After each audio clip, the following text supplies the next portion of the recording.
Hello, I'm going to show you how to transfer Solana from Coinbase to Coinbase Wallet, step by step. So first of all, log into Coinbase, click on Send Crypto button to begin the transfer of Solana to Coinbase Wallet.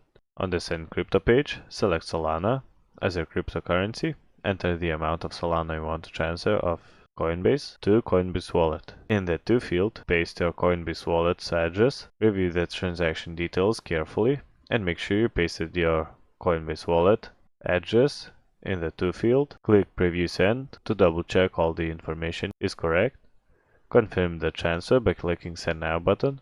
Enter the Coinbase verification code sent in your phone, or if you have the Coinbase app installed, they might have you verify the transfer that way as well. Solana is a fast blockchain, so the transfers of the SOL of the Coinbase to your Coinbase wallet is usually really fast, like 1 to 2 minutes max. Open your Coinbase wallet and you'll see Solana balance appear when the transfer is complete.